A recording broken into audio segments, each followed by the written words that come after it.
Labdien, darbie, mīļie Jakobštātes un Kreitburgas pilsētas cilvēki!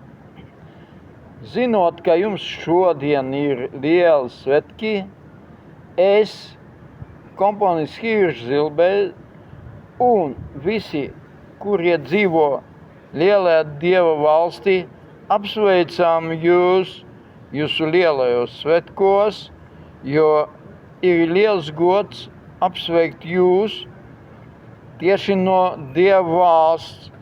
Ko mēs gribam jums novēlēt? Gribam jums novēlēt, lai jūs atgriežaties tajā politikā, kura bija līdz 80.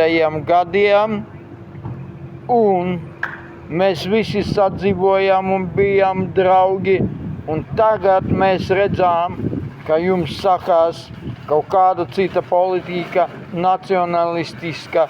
Mēs esam pret to, un mēs visi gribam, lai jūs atgriežaties mūsu bērnībās dienas, jo visa tā politika ir viena liela melna lieta, un beigās es gribu jums novēlēt, lai jums ir Izraels bezmaksas veselība un bez rindas kārtības. Dievs svētā Jakobštāti, Kreitburgu un Dievs svētā Latviju. Paldies!